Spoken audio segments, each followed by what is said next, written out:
La hora global. Desde el paralelo 35, en Montevideo, la realidad internacional por detrás de los titulares. Conducción de Gustavo Calvo. Participan Leo Harari y Susana Mangana. La hora global. Una mirada al nuevo desorden mundial.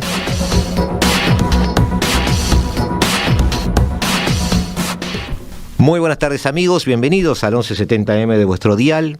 2 minutos, casi 3, pasada de las 15 horas, de este martes 22 de agosto del año 2023, para los historiadores del futuro, el cuarto año de la pandemia. Y aquí los estamos recibiendo en el paralelo 35 para entender el nuevo desorden mundial.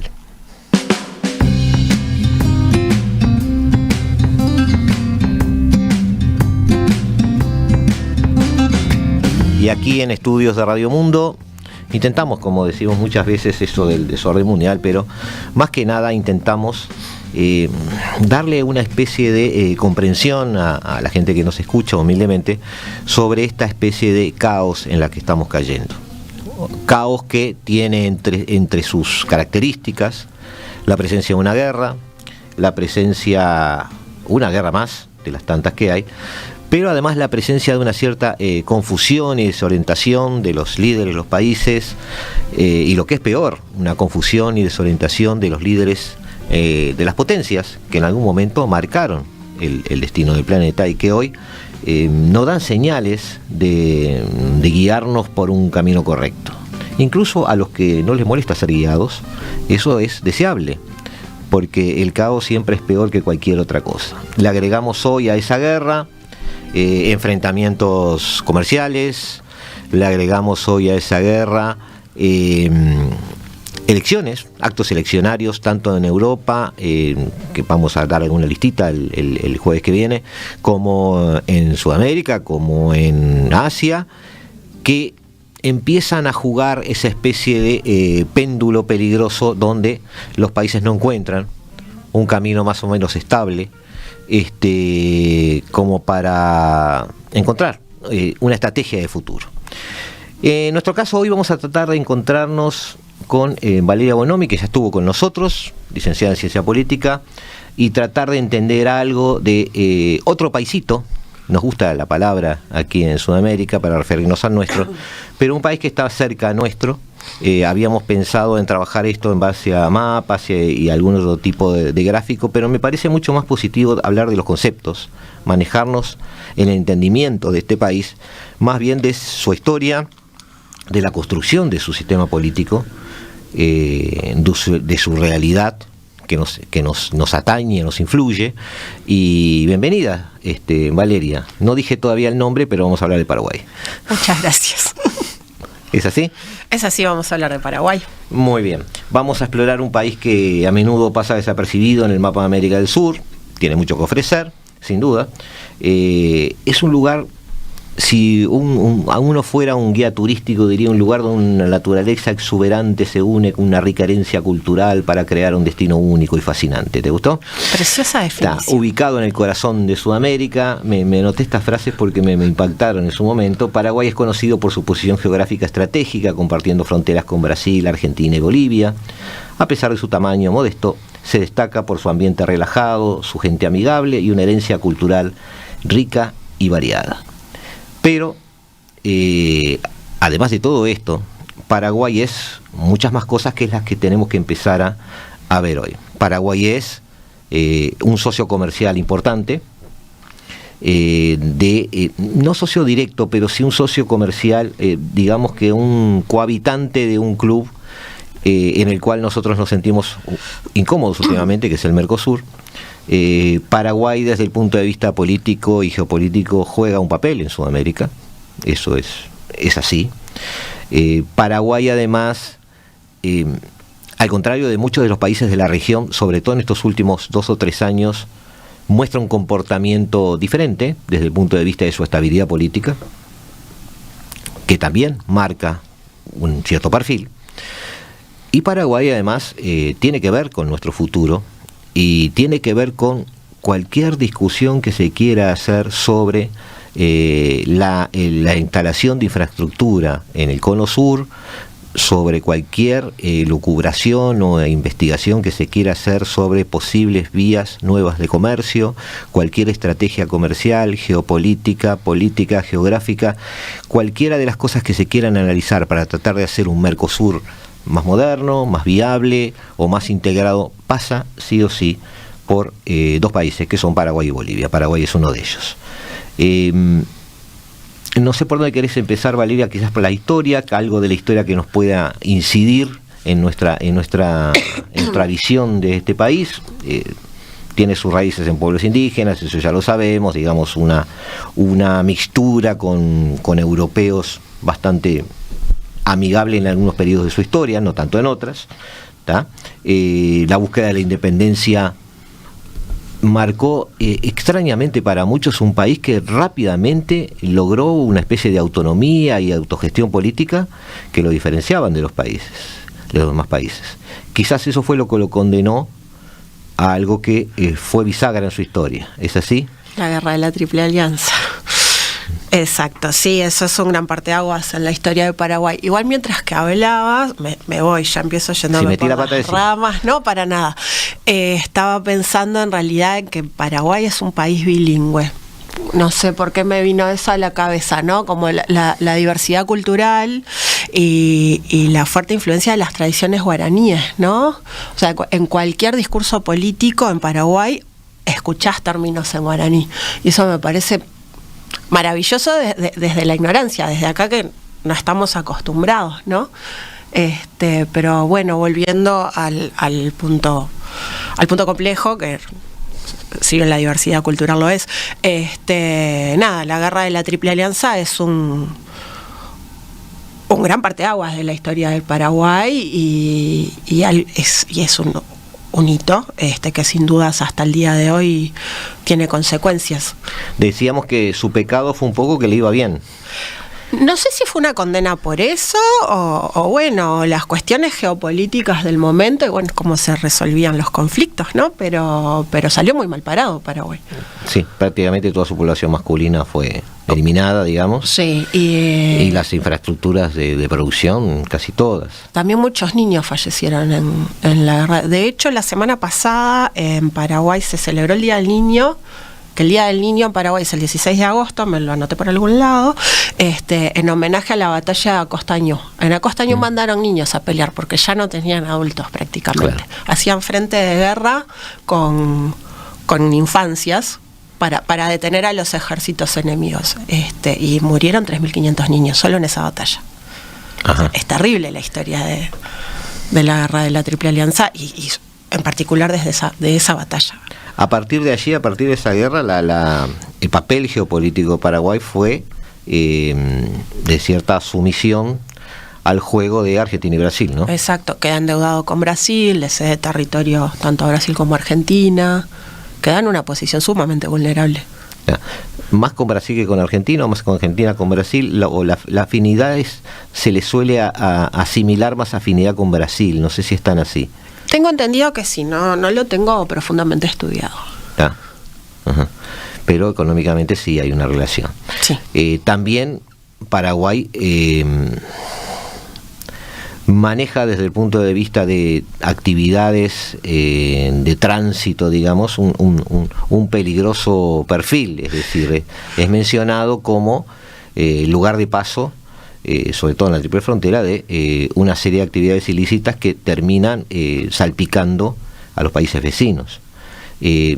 Para muchos es un poco la inversa de aquellos contrabandistas ingleses que subían por el Plata del Paraná, por el Uruguay y el Paraná, ¿no? Es decir, bueno, la droga baja por allí ahora, a través de Paraguay muchas veces. Parece que sí, Paraguay tiene fuerte influencia y de hecho hay actividades del cártel brasilero Primer Comando Capital, creo que es que se llama, opera desde Paraguay. Bueno, al amigo Marcet no lo podemos negar, ¿no? Estuvo operando años ahí. Sí. Pero sí, Paraguay se transformó en un espacio de tráfico, no solo en la triple frontera, sino también hacia el norte. Desde el punto de vista político, ha manejado una cierta estabilidad. Yo diría, una gran estabilidad. muchos atribuyen eso a la salida de la guerra de la Triple Alianza, donde de alguna manera ese partido político que ha manejado los siglos en Paraguay ha sido quien ha representado esa identidad política del país y en cierto sentido le ha dado un sentido de pertenencia o de estrategia política futura. Entonces es muy, con la gente con quien he consultado, es muy difícil que ellos vean al Partido Colorado, así se llama, como alguien tan externo a la realidad paraguaya, sino más bien como el reflejo de un sentir paraguayo. El Partido Colorado, en realidad el nombre es Asociación ANR, Asociación Nacional Republicana. Uh-huh. Es la síntesis del Paraguay. O sea, la guerra de la Triple Alianza termina en 1870 y en 1887 se fundan los partidos políticos fundacionales. La ANR es uno de ellos, ¿no? Uh-huh. Y tiene un sistema bipartidista histórico, con irrupciones ahora de último momento, pero el Partido Liberal y el Partido Colorado han sido los partidos históricos paraguayos desde ese momento hasta hoy, con un par de, ya lo hablaremos más adelante, con unas cuantas divergencias en la última elección. Claro, no, está bien, pero sí, estoy viendo la lista. Yo te mostraba antes de empezar, Valeria, tengo una lista de los últimos 10 o 12 elecciones, no me quise ir bastante más atrás, pero la presencia siempre es del Partido Colorado, en este caso siempre triunfador, con un 40 y algo % siempre, y el Partido Liberal Radical Auténtico, se llama así, ¿no? Sí, el PLRA. Ahí está, con alrededor siempre del 30, redondeando esas cifras, digamos. Si tomamos ellos 12, la relación entre ellos es una especie de 60-40, digamos, más o menos. Para simplificar demasiado, pero bueno, puede ser una simplificación un poco antes del estronismo la relación era inversa. El Partido Liberal, el PLRA, predominaba, pero igual el Partido Colorado tiene una fuerza increíble. Y hoy es la identidad del paraguayo, sin dudas es el coloradismo. Hay que hacer un poco como se hace en Uruguay, es decir, dejar Stroessner atrás y empezar a pensar el Paraguay desde la vuelta a la democracia, o Stroessner fue un poco más de lo mismo, de la política paraguaya, porque viste que en Uruguay se empieza a analizar mucho desde el 85 en adelante. Capaz que por un problema etario, hay muchos que antes del 85 existió gente, pero claro, después de 12 años de dictadura, el 85 es el punto de arranque ideal para ver la evolución política uruguaya, los partidos tradicionales, la evolución del Frente Amplio, etcétera. En Paraguay pasa un poco lo mismo, es decir, a partir de Stroessner, o Stroessner es una gota en el océano. No, creo que Stroessner hasta el día de hoy tiene mucho, o sea, el estronismo como fenómeno tiene mucha influencia en la realidad paraguaya, primero que nada porque Mario Abdo, el presidente que salió el lunes o martes pasado, sí, es el hijo del secretario de Stroessner. Claro. Y el Partido Colorado tiene fuerte influencia del estronismo, de hecho lo reivindican en muchas ocasiones. Stroessner entonces, no a través del partido, dejó el partido de lado, pero él personalmente juega un poco el mismo papel que Pinochet en Chile de repente. Una cierta nostalgia de algunos, un núcleo duro que permanece, una identificación de ese nombre con determinada forma de hacer las cosas. ¿Puede ser? Puede ser, sí. Yo no lo había pensado, pero sí debe ser Perdón por el comparable. Nada, se debe poder comparar, sí. O por lo menos con la vigencia y con la influencia de la figura, sin duda. Uh-huh. O sea, al mismo tiempo Paraguay hizo un proceso de políticas de memoria y de búsqueda de detenidos desaparecidos y todo lo que implicó también el estronismo muy reciente. En 2016 recién comenzaron a buscar detenidos desaparecidos, y tampoco hay obviamente hay agrupaciones, ¿no?, que demandan estas cuestiones, pero no tienen una fuerza y una presencia en la agenda pública muy fuerte, con lo cual también te da una señal de la fuerza del estronismo. Está bien. Salimos de Stroessner entonces, y ahí sí arrancamos con lo que podríamos llamar el Paraguay democrático, sí, del último tiempo, el cual vamos a atacar después de unos minutos de tanda. Amigos, los dejamos un ratito, esperamos que no se vayan, nosotros seguimos aquí en Radio Mundo, en 1170M de vuestro dial, en la hora global. Ya volvemos.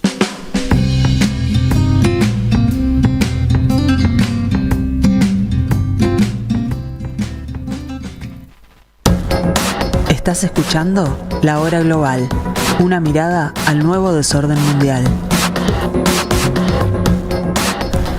Estamos, amigos, en la tarde de Radio Mundo, en la tarde de la hora global, en el 1170 AM de vuestro dial, con Valeria Bonovi, tratando de darle un vistazo a Paraguay. Siempre digo un vistazo porque los programas obviamente no pueden ser eternos y no podemos dedicar muchas horas a los análisis porque hay una programación que respetar. Pero sí es bueno tratar de dar algunos piques interesantes sobre cada país, ver qué tipo de juego están jugando en la sociedad internacional y también por qué son como son. Muchos de ellos gracias a su historia, muchos de ellos gracias a la evolución política, muchos de ellos gracias a las dos cosas, porque la evolución política muchas veces depende también de su historia. Lo vimos hoy de mañana cuando analizamos Guatemala y no podíamos dejar de analizar las invasiones norteamericanas del 56, de toda esa época. Es decir, la historia genera, para bien o para mal, un desarrollo, una evolución en los países. Sumado a la geografía, y aquí estoy en geopolítica defendiendo el concepto geopolítico que es lo mío. Valeria, estábamos en que Stroessner marcó un antes y un después en muchos aspectos de la realidad paraguaya. Yo te hacía el símil un poco con Pinochet, digo, no para compararlos en sí, pero sí sus efectos. Después de eso, volvemos a una especie de normalidad política, por lo menos normalidad dentro de la historia paraguaya que venía dándose. Y vuelve sigue Andrés Rodríguez ya, ¿no? El primer presidente después de Stroessner. Uh-huh. El Partido Colorado vuelve a poder. ¿Stroessner era un hombre del Partido Colorado? Era un hombre del Partido Colorado, sí. Digamos entonces que el Partido Colorado vuelve al poder en situación de legalidad. Desde la legalidad. Ahí está, podemos decir lo mismo. Pasó con el Partido Colorado acá también. Y Andrés Rodríguez en el año 88 sale elegido con ese 40 y pico % sobre Domingo Laino, que hecho sea de paso perdió 4 elecciones consecutivas con el Partido Colorado. Es el gran referente de esa época, el Partido Liberal Radical Auténtico, con su 30, 31, 32, a veces bajó al 29, pero en definitiva siempre perdiendo frente al candidato colorado de turno, en este caso Andrés Rodríguez. Así se inició un periodo del cual después vino Guasmosi, González Maqui, Nicanor Duarte Frutos, del cual tú me decías que por razones etarias te acordabas más, y toda esa pléyade de presidentes colorados hasta el 2003, cuando sucedió algo disruptivo, hasta el 2008, cuando sucedió algo disruptivo. Cuando un candidato que no era ni del Partido Colorado ni del Partido Liberal Radical Auténtico sale elegido, que es Fernando Lugo. Fernando Lugo, correcto. Fernando Lugo fue disruptivo en la política paraguaya, ¿por qué? ¿Qué pasó allí? ¿Había un desgaste? Sí, Fernando Lugo gana la presidencia, en realidad, no vamos a decir gracias al Partido Colorado, pero la crisis interna del Partido Colorado tuvo mucho que ver con el crecimiento del Partido Liberal, y Lugo, que no era un liberal auténtico, hablando en términos paraguayos, no tampoco decirlo un outsider, pero fue una persona que en realidad flexibilizan las normas del Partido Liberal para que Lugo pueda candidatear. Algo que tenían tanto el Partido Colorado como el Partido Liberal es que para ser candidato, o sea, para los paraguayos es súper importante estar inscrito en el partido y ser miembro histórico del partido para estar en un espacio de poder. Ajá. Pasó con Lugo y después pasa con Cartes en el Partido Colorado, es que flexibilizan la norma de la antigüedad para la inscripción y para candidatear. Pero la idea es que entren. Que entren, claro, porque era la forma, en el caso de Lugo, de ganar, en el caso de Cartes, de que el Partido Colorado volviera al poder. Un no afiliado... No un afiliado, pero sí un afiliado reciente. Pero quiero decir, un no afiliado no avanza. No. Y de hecho hasta en esta elección estuvo el tema vigente, o sea, como la tradición pesa, con Santiago Peña. Santiago Peña originalmente es del Partido Liberal y luego cambia el Partido Colorado. Entonces era como, no, vos sos liberal, no sos el auténtico colorado. Y eso estuvo súper presente en el debate electoral actual, de ayer. Sí. Este periplo de recién llegados empieza con Lugo. No, está bien. Lugo, de hecho, gana, pretendió cambiar la política paraguaya. Sabemos que no le fue demasiado bien, pero convengamos que no muy bien. No, de acuerdo, pero yo quiero relativizar un poco a veces esas cosas. Por más allá de juicios o no que haya habido, hay presidentes que dejan una huella de alguna manera, aunque sus presidencias después para la historia queden como fallidas, o como que no llegó a los objetivos, o como estuvo envuelto en escándalos. Y Lugo intentó una serie de reformas bastante interesantes en su momento, pero estamos hablando del 2008, estamos hablando en plena ola rosa en Sudamérica. Eso te iba a decir, Lugo se inscribe en la marea rosa latinoamericana y parte de su set de propuestas y de políticas públicas estaban dentro de lo posible, pero en el acceso universal a la salud, la escolarización, el terminar con el analfabetismo y demás. Algunas cosas quedaron a medias tintas, algunas cosas... Claro, aún en países donde eso pueda ser resistido o no se identifica con su cosmovisión, ¿ah? Porque pasa, por ejemplo, a veces pensamos que el mundo es totalmente distinto, pero no es tan distinto. Pasa mucho, por ejemplo, con países de Europa Central. Realmente les parece que ese tipo de avances sobre derechos no están en desacuerdo, pero les parecen que va muy rápido. Entonces atacan directamente su zona de confort social, digamos. Y a Paraguay yo creo que le pasó un poco eso, es decir, viene alguien con reformas. En Paraguay no se hacen así las cosas, o por lo menos si se hacen o hay que hacer cambios, vamos a discutirlos un poco más lentos, vamos a bajar un cambio. A Lugo le pasó un poquito eso. Pero Lugo se fue y ¿qué sucede? Yo creo que Lugo fue muy castigado por el sistema político. Después vuelve a la arena política y es una persona con mucha influencia también. Ahora está en un momento súper complicado, pero también fue una figura relevante en la última elección. De hecho, si Lugo apoyaba o no a lo que fue la concertación, el PLRA, o la reconfiguración del PLRA, o al Frente Guazú, estuvo en su momento en el debate, como bueno, hay que esperar a ver qué hace Lugo. Lugo sigue siendo un referente. Lugo estaba con una CB ahí, pobre, peleándola, estaba dando otra batalla, pero después sí, cuando vuelve a ir, lo sacaron para un par de entrevistas y fue como, bueno, luego se saca una foto con Efraín, luego se saca había una lupa puesta sobre Lugo y qué hacía Lugo. Lugo en definitiva no lleva adelante muchas de las reformas, pero deja algunas funcionando. Digamos, Paraguay se encuentra un poquito con algo diferente y vuelve el Partido Colorado al poder. Vuelve el amigo Cartes. Vuelve Horacio Cartes, ganando con más margen.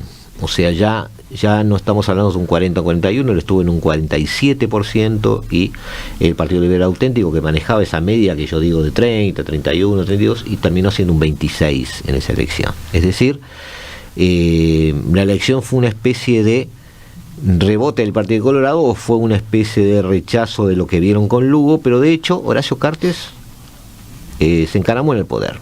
Cartes es un personaje influyente, es parte del mecanismo colorado. ¿Qué es Cartes? Bueno, Cartes aparece, como decíamos hoy, Lugo llega al poder en plena crisis del Partido Colorado. Cartes aparece, lo voy a decir en los términos menos académicos que me van a salir, poniendo la billetera y arreglando esa crisis. De acuerdo.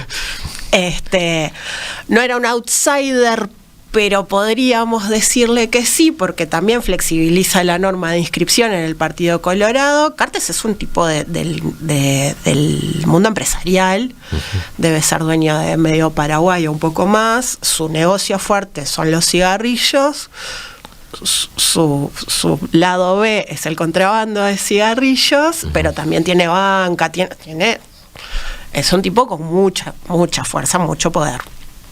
Él llega al Partido Colorado, se inscribe y candidatea porque es Cartes, porque puede hacerlo. Y ahí gana la presidencia, la crisis del Partido Colorado queda más o menos saneada, después la erosión la tuvo desde su propio Senado. Ahí aparece Marito, el hijo. Ahí está. A esa altura él gana con un margen un poco superior, porque como decís tú, supongo yo que el poderío económico se habrá hecho sentir, más la campaña debe haber sido importante. Estamos en 2013, ¿El electorado paraguayo sigue siendo muy diferente entre ciudad y campo? No, no necesariamente. El electorado paraguayo es un electorado súper conservador. Estoy pensando en quién recibió a ese Cartes con mucha publicidad, con mucho circo alrededor. Yo creo debe haber sido bastante uniforme, porque en realidad vuelve a esta cuestión como más identitaria del coloradismo, ¿no?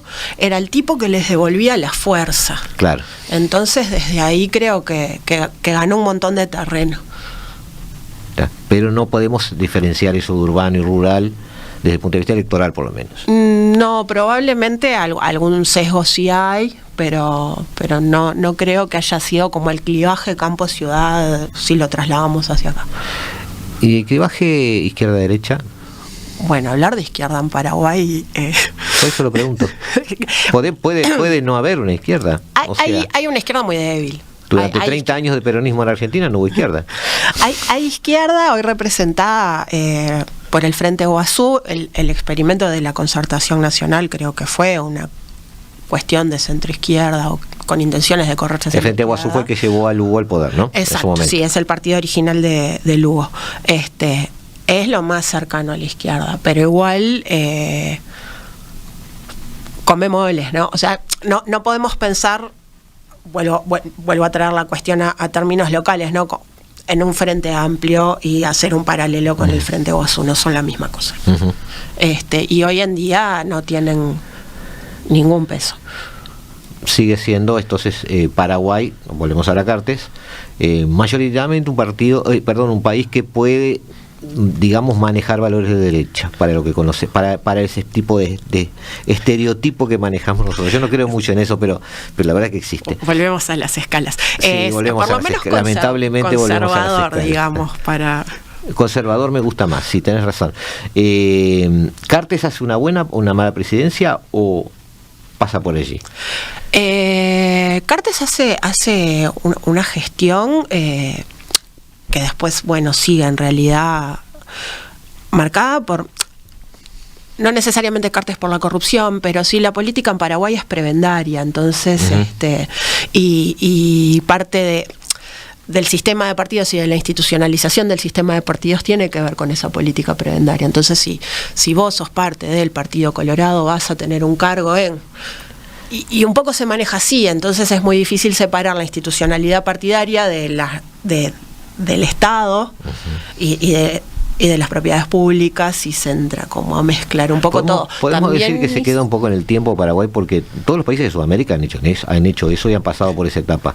Y, la mayoría no la han dejado esa etapa. La mayoría siguen en esa etapa. Paraguay continúa también. Claro, pero veo que en otros países hay una especie de división entre la sociedad política, donde algunos quieren abandonar eso, donde hay impulsos de institucionalización. Y Paraguay lo toma muy naturalmente esa forma de hacer las cosas. Un poco sí. El libro que te comentaba que hoy temprano habla como de una tríada que es el Estado, el Partido Colorado y el Ejército. Y hay una amistad, y es una gran familia donde hay una interrelación y un intercambio casi cotidiano, y donde a veces me parece que es muy difícil, más desde una mirada de afuera. Desde una mirada de afuera es muy difícil pasar raya y decir, bueno, esto uno empieza y termina acá, ¿no? Claro. ¿Has visto otros países de Sudamérica? Aunque ahora estamos metidos en Paraguay.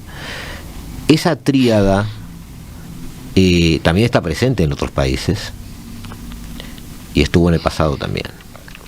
Y no estoy hablando de los 70, no estoy hablando de algo más permanente en el tiempo.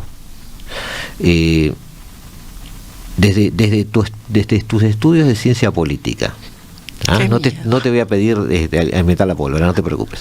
Desde tus estudios de ciencia política, esa especie de tríadas, porque sigo pensando en China, no son un instrumento de gobernabilidad que en realidad en Sudamérica han sido un caso de éxito desde el punto de vista de la gobernabilidad, no desde el punto de vista del avance económico, del desarrollo humano, ni nada de eso.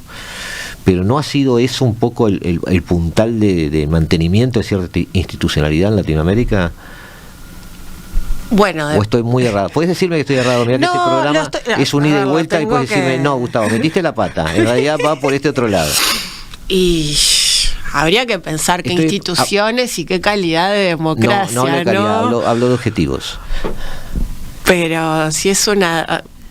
No sé, me voy a Ecuador hoy, por ejemplo. Si hay una democracia de muy baja calidad y con índices de violencia que están desbordando cualquier parámetro, ¿no?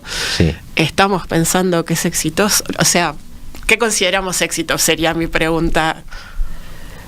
Claro, no, yo estoy pero mirando... capaz que me estoy yendo... No, a ver, quiero hacer bien la pregunta, entonces, porque en serio puedes decirme que no, porque yo estoy viendo que un partido fuerte,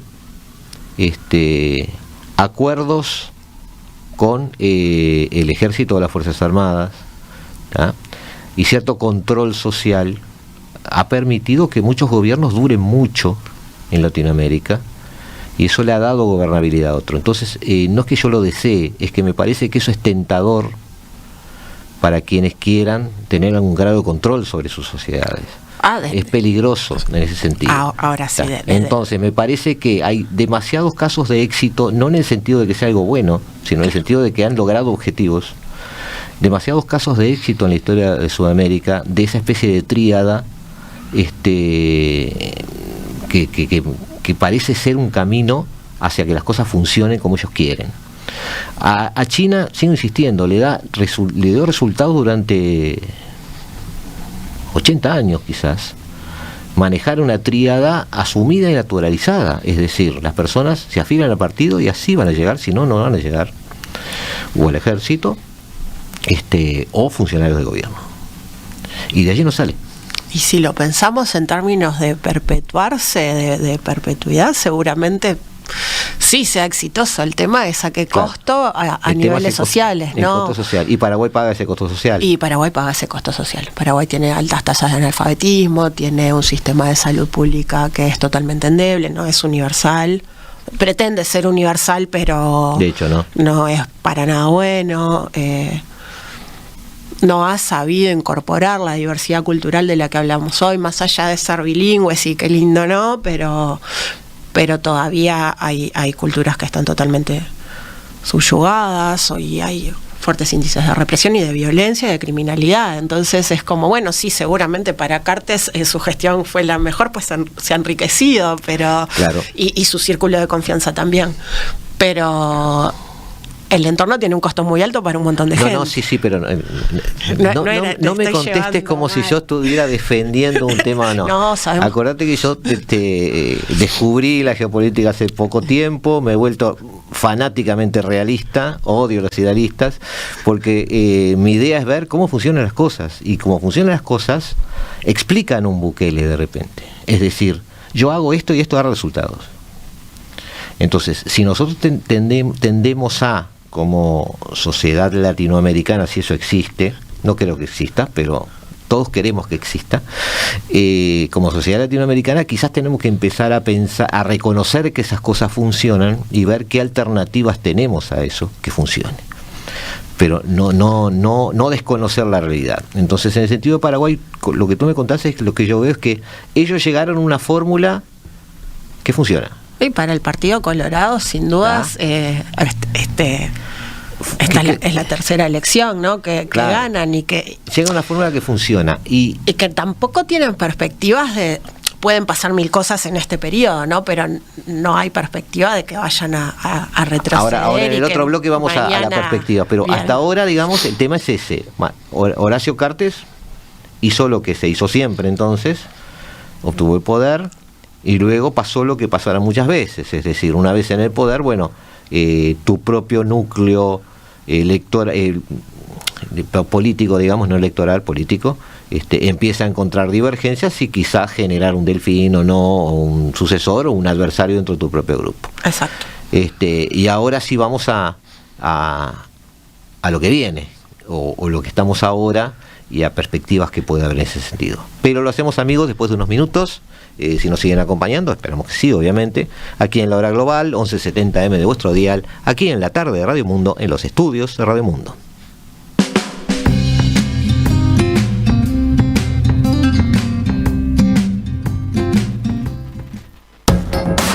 Estás escuchando La Hora Global, una mirada al nuevo desorden mundial. Perfecto. Buenas tardes, amigos, seguimos en 1170M de vuestro dial, seguimos Valeria Bolomi aquí. Me río un poco porque algunos oyentes nos mandan algunos mensajes. Un abrazo a Gonzalo y Federico, que pudieron estar acá. No se pudieron desprender del tema Milei y siguen mandando algún aviso. Están para volver. Quieren volver, bien. No hay problema. Lo que pasa es que no podemos hablar. Así como yo no hice programas sobre la guerra de Ucrania en su momento, porque era como hacer programas sobre noticias, no sobre conceptos. Ahora hacer programas sobre Milei es hacer programas sobre noticias, no sobre conceptos, porque los conceptos Milei ya los dejó sobre la mesa. Convengamos que los otros no dejaron nada. Eso es un punto a favor de Milei, se lo tengo que reconocer.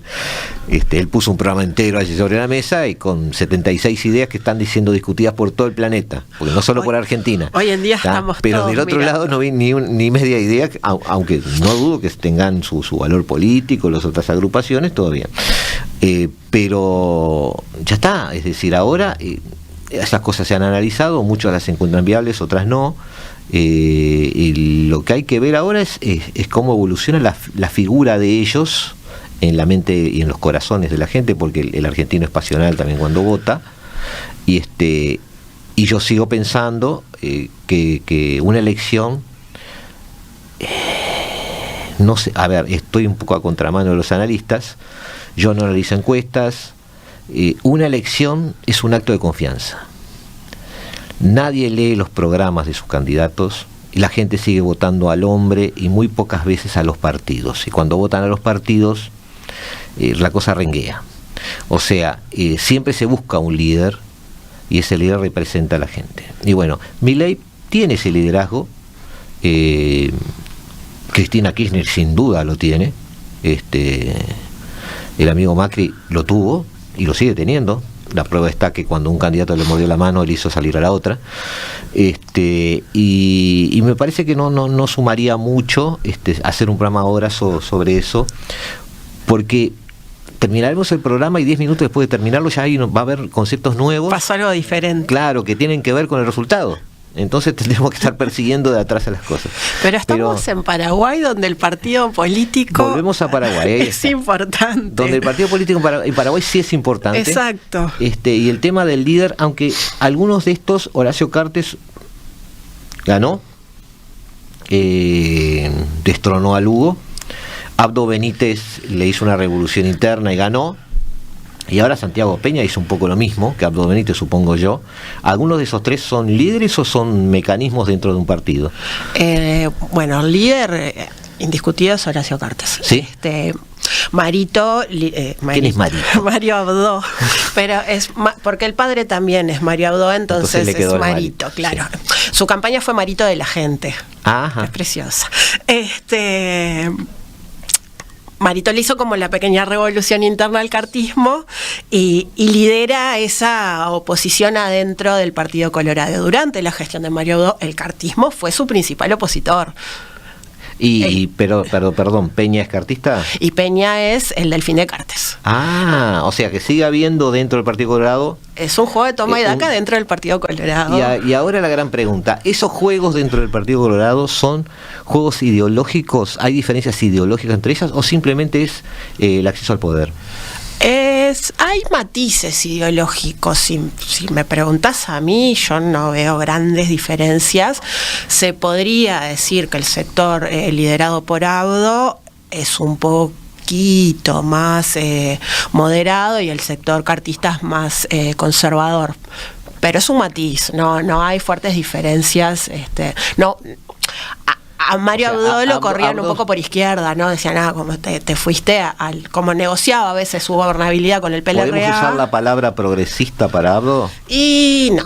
Pero desde un Colorado, capaz visto que desde un Colorado puede que sí, que sea un poquito traidor, pero no, para nada progresista. O sea, en Paraguay tienen...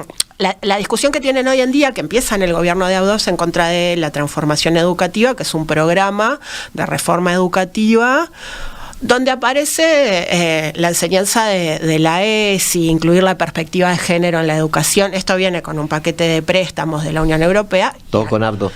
Empieza con Abdo, pero sigue hoy porque es una discusión vigente al día de hoy. La Unión Europea hace unos préstamos o donaciones, no me acuerdo, y a nivel parlamentario se está discutiendo cómo cancelarlo, porque no quieren plata para que ideologicen a nuestros hijos en cuestiones de género. Lo que hablábamos el otro día, el paraguas ideológico de las derechas, ¿no? Sí. Eso es una discusión parlamentaria hoy, no queremos que metan estas ideas en la cabeza de nuestros niños. Y eso es tanto el coloradismo de Cartes como el coloradismo de Abdo, se plantan todo. Y eso en Paraguay es hegemónico. Sí. Sí. Ajá. Te lo pregunto porque yo trato de igual hacer un mapa en mi cabeza de Sudamérica, ¿no? Y una de las cosas que veo que algunos analistas no quieren discutir sobre el caso Milei, volvemos a Milei, siempre volvemos a Milei. Ahí está. Algo que los analistas no quieren discutir, yo no sé por qué, lo he puesto sobre la mesa y me ha rebotado el argumento y cambian de tema, es que yo pienso que Milei también es parte de una batalla cultural que se está dando en todo el mundo. Hay una reacción al progresismo. Sí, hay una reacción al posmodernismo, hay una reacción a las agendas de derechos, y lo que pasa, un problema, Valeria, que vas a aprender si vas a ir viniendo al programa y vas a tener más contacto con la gente de forma directa, como oyente, algo que vas a aprender es que a veces cuando tú describís algo creen que lo estás defendiendo, ¿tá? Y no es lo mismo. Ahora, ¿qué pasa? Yo creo que obviamente Javier Milei maneja ese concepto y está dando una batalla cultural. En Europa se está dando una batalla cultural. Antes de las elecciones en España, Cayetana Álvarez de Toledo recorrió toda Sudamérica, una referente del PP desde el punto de vista sobre todo ideológico y cultural, y eso está sucediendo. Pero Paraguay parece que no, en el sentido de que le ha llegado y lo ha rechazado. Claro, pero igual estas discusiones están presentes en la agenda, no sé si la cotidiana de todos los paraguayos, pero sí a nivel político, ¿no? Claro. La cuestión de género, del lobby LGBTIQ+, Paraguay tiene un vínculo muy cercano con la embajada estadounidense. Estados Unidos tiene un montón de influencia sobre el gobierno paraguayo. Estados Unidos ha mutado también ideológicamente.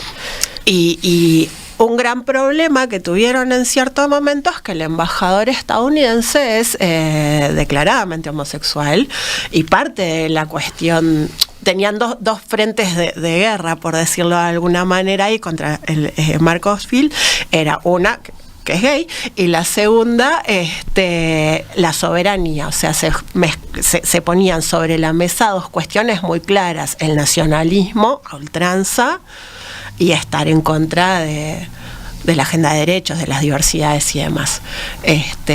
Marco Phil sigue en su cargo, Estados Unidos no ha cedido. Sí, pero Estados Unidos es relevante en la realidad paraguaya. Capaz que por esa permanencia ideológica y eso, Estados Unidos ha sentado bases en Paraguay, un país confiable, un país que sigue siempre su estrategia. No es un país sin disputa. Exacto, pero ha sido también un cuestionador del liderazgo de Cartes, y el colorado promedio o el paraguayo no, en eso se quedó dentro de Paraguay, ¿no? Prefiere a Cartes. O sea, Cartes entró en la lista de personas. ¿Tú ves esta elección de Santiago Peña como una reafirmación de esa visión conservadora? Exacto, sí, sin dudas. Uh-huh. Sí. Lo que pasó en esta elección es que hubo un intento del resto del espectro político de sacar al Partido Colorado del poder. Quisieron hacer alianza a todos los partidos en una gran concertación nacional que quedó medio ahí como cangueca, sí. Liderada por Efraín Alegre, el líder del PLRA, y no salió muy bien parado. O sea, fue sorpresivo. Votó muy bien Peña, porque hablábamos siempre de ese 41-42, bueno, hizo un 47. Sí. Y el Partido Liberal Radical Auténtico bajó al 27, es decir... Fue una muy mala elección de Efraín Alegre, que ya venía perdiendo las dos elecciones pasadas. Sí, esta es la tercera que pierde. Sí.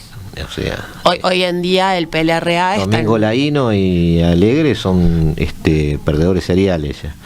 Hoy en día la discusión del PLRA es sacar a Efraín Alegre de la dirigencia, como bueno, muchachos, ya no va más. Claro. Ahora, te preguntaba, digamos, la idea es que esto va a seguir así, o como tú decías, no vengan acá a ideologizar, hoy estoy medio mal, ideologizar a nuestros niños, nos metan esa ideología, etcétera, etcétera. Eso lo dicen los políticos que enfrentan esto, leyes que quieren derogar. Pero ¿qué dice la gente? ¿No llega o a través de la juventud o a través de aquellos grupos juveniles más cercanos a áreas académicas o al mundo exterior o a Europa mismo, un aire un poco más acorde con esos nuevos tiempos, por llamarlo de alguna manera? Sí, pero me parece que con mucho menos peso en la agenda, ¿no? Obviamente hay espacios donde se reivindica la diversidad, donde se reivindican los derechos de las mujeres y demás, pero no son la mayoría, sin lugar a dudas. O sea, los candidatos en esta elección, no nombramos a Paraguayo Cubas, que era el Milei paraguayo, vuelvo a Milei. Nos vamos ahora. Ahora vamos a Payo. Te quedan 5 minutos. Los candidatos en la elección, había mujeres visibles, si bien a nivel parlamentario sí hay senadoras y hay diputadas electas, no, pero casi todos hombres, o sea, no habían candidatas mujeres, sí una vicepresidenta, pero que hizo fórmula con Efraín y así le fue.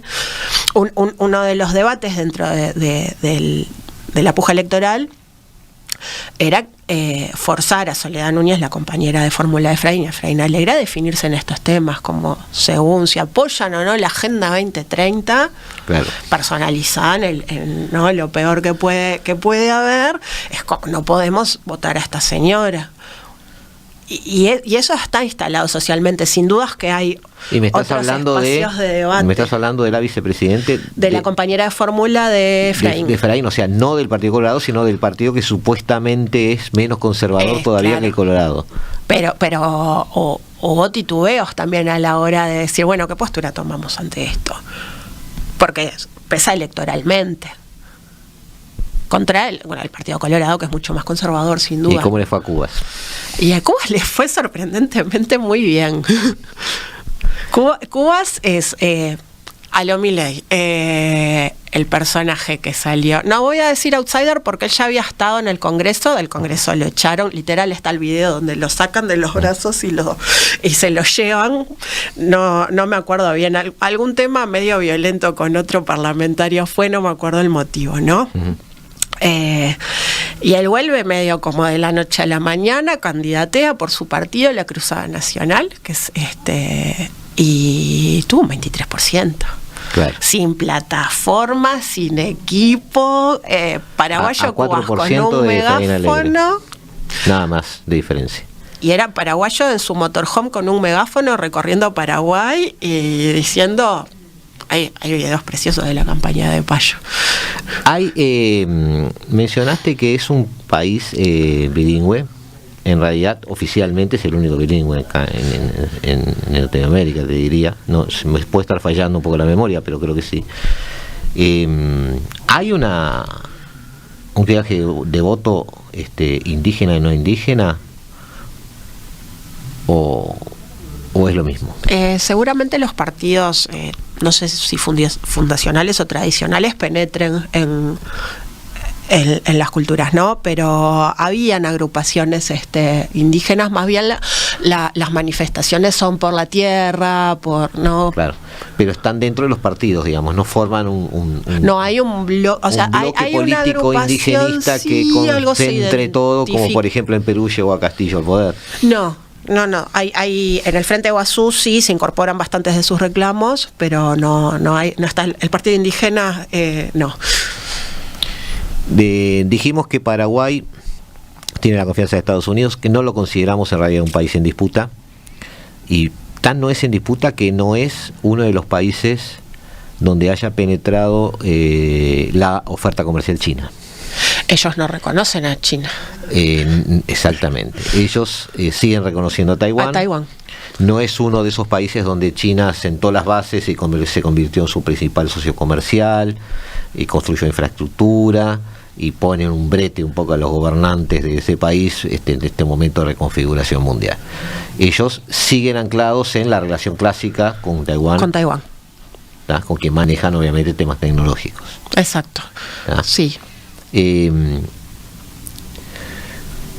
No, estoy pensando que el tema tecnológico, pero Taiwán lo suple bastante bien, no tiene por qué ser China. Estoy pensando en el avance tecnológico a futuro, es decir, cuando empieza un 5G a ser necesario, cuando haya el tema de telecomunicaciones deba ser multiplicado o deba ser expandido a todo territorio, es decir, esos debes Taiwán se los puede facilitar. No hay una necesidad allí de un giro hacia China, pero ellos tampoco lo quieren dar. Ellos no lo quieren dar y tienen muy buen vínculo con Taiwán. De hecho, Taiwán estaba instalando o por instalar una universidad en Asunción. O sea, hay inversión en educación, seguramente con los fines de tecnológicos. Sí, obviamente. Valeria, te voy a decir una frase que ya conoces: el tiempo es oro. Se nos acabó. Te agradezco mucho la presencia en el programa. Un placer. Hoy le dimos, como dijimos, un vistazo a Paraguay, algunas cositas interesantes, y después vamos a intentar contigo ver algunos otros temas relevantes y que también formes parte de alguna mesa de análisis que tenemos pensada. Amigos, los tenemos que dejar. Nos vamos, como cada martes y cada jueves a las 15 horas hemos estado aquí en los estudios de Radio Mundo, en el 1170 AM de Austro Dial, en el paralelo 35, y como siempre sugerirles, ahora que se acerca la noche de la nostalgia, en que no busquen por allí. Aquí van a encontrar la música que no se pasa en ningún otro lado, de la mano de Eduardo Rivero, en Se Hace Tarde, donde pasaremos esas 2 horas donde no se envejece. Nosotros les decimos un chau, chau, chau, que pasen muy bien y que viva la radio.